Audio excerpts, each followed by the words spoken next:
Hi again everyone! In this video we are talking about sales.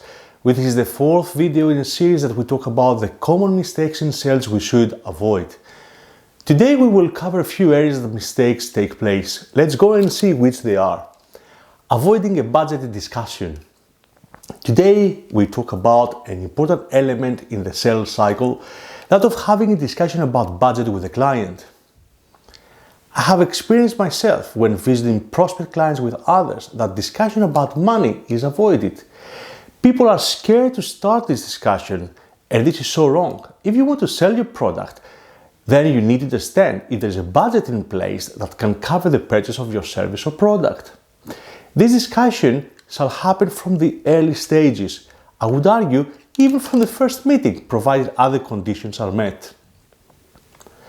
A budget discussion is part of qualifying a sales opportunity, and without having such a discussion and get the green light, the opportunity shouldn't be flagged as qualified. Making a budget discussion means you ask about how much budget is approved, hopefully it covers all costs involved. When will this budget be available? Important to know if it is in the second half of the year, while you believe you can close in the first half. Who approves the budget? Make sure that it is approved by the people that have authority to approve it. As with anything else, such a discussion needs to happen in a delicate manner, understanding that your product is not the only one a client has a priority and urgency to buy. Stand in your client's shoes to understand how costs affect their world. Go there and do this discussion. It is absolutely fair and professional to ask this question. Another common mistake we should avoid in sales is that we don't concentrate in our lead generation process. Sales is a numbers game. I hate to say that, but it is. And one needs to understand the numbers to make the anticipated revenues at the end of the year. This game starts with a very important process, that of lead generation. Without leads, there will be no prospects, no opportunities, no revenues.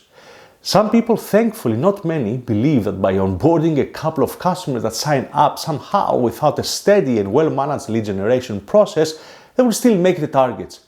They will find out sooner or later that this is not true, and the war on finding and working with leads is huge. Let's talk about leads versus qualified leads. Although definition differs between different people, when we talk about leads, these are our addressable target companies and individuals. They are not yet qualified. We need to make sure they can potentially become clients, but at this initial stage, we don't know that yet. Qualified leads are those that fit better not only to our target market, but also to other criteria. They are qualified to buy, but they're not yet in the process of buying. One needs to reach a lot of leads, a lot. We will talk about conversation in a different article, but think about times 10, times 20 at least. And this needs to be in a continuous process. Reaching out to 10 leads will get you nowhere, guaranteed. Chase them up. People receive tons of communication. The big part of them miss your previous communication.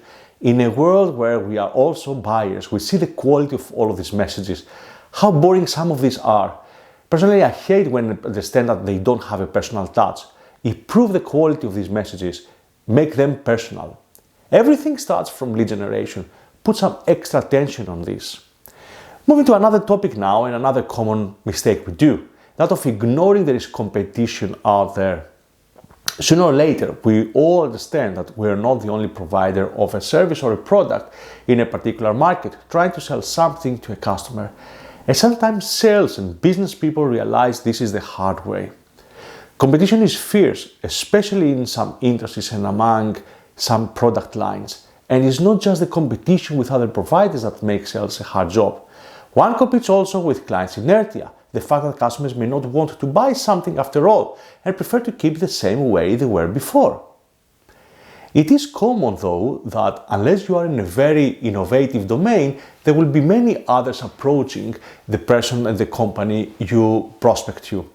And they may have a better and more matured product, a better marketing approach, being visible out there in the market for a longer period, delivering value constantly to the customer communities. Your competitors may have a larger and more experienced sales force, reaching out to customers more times than you do. It is a different mindset one needs to develop if they are selling with small or no competition to the case. where competition is in existence. It takes a different attitude altogether, more patience, better strategic planning, a different approach in sales discussions. Even one's marketing approach shall differentiate if they want to find themselves in a more advanced position. All start with studying the competition, making a competition landscape, understanding their competitive edge, what they do differently, not only in their product development but also in the business approach. Studying the competition and follow them closely will give you the opportunity to look at the personal differentiators, which is something you need to bring in the surface and promote it. Let's talk now about another area we can all improve. We'll talk about neglecting the nurturing process of our prospect clients. Let me share with you a couple of misconceptions in sales. If you believe that you will demonstrate your product to a prospective client once and then the client is ready to take a decision whether to buy or not, you are mistaken. If you also believe that the client will buy your product just because you send them your presentation with all details and information around your solution, you're again wrong.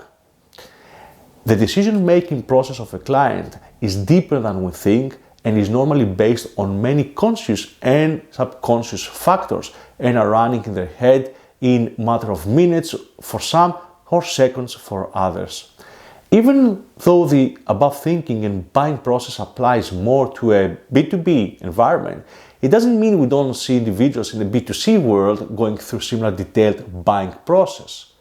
So what do you do with your prospect clients? Do you do a demo and then you expect a decision?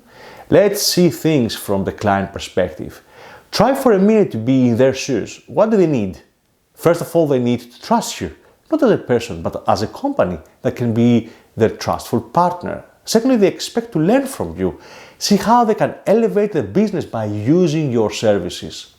Educate them. Make them trust you. Build credibility first. The way to achieve the above is by nurturing your leads and prospects. Build a nurturing process where you share insights and thought leadership material so that they understand you are a true pro in your field. Assess with them various ideas and explore use cases and how this could improve their business. Be brave to admit that your product is not suitable to them. They will appreciate your honesty and they will have the door open when a match situation comes along. Another mistake salespeople do, and we shall talk now, is that we believe the status quo of a client can be easily changed. Status quo, in other words, the current state and situation we live in, is one of the most difficult things to change to a human being. Have you wondered why you're going to work with the same route every day? In some cases, you know that this route is not the quickest. Why people at work use so much Excel instead of a dedicated piece of software? Not that Excel is not great. A big part of technology firms in their pitch, they talk about replacing heavy and operational risky Excel spreadsheets. Yet, many people do not change their Excel. What is considered as status quo for a client? This is the current situation, the way they do something at the moment. Any firm has gone through various changes to end up to this way that they work today. This is a standard process. They do what they do. It can involve human resources or a piece of technology. For example, currently for me, the status quo for recording activities and opportunities is my Excel. I don't have yet a CRM, but I'm comfortable with that. I know its advantages and disadvantages. Why is it difficult to change? The fear of the unknown is the biggest challenge for someone. Coming back to me, how can I know the CRM will change my life positively? If someone changes their daily route to work, how do they know the new route will be smooth? A client status quo is very well established, and even though sometimes it's not very efficient, the client is comfortable only because they know how it works. To sell, they need to find a way to make the client aware and comfortable with the new status quo they will be in. Before that though, you need to understand the status quo, and more important, you need to give some time until the client realizes the new status quo you are promising that's worth their investment. Only then the contract will be signed.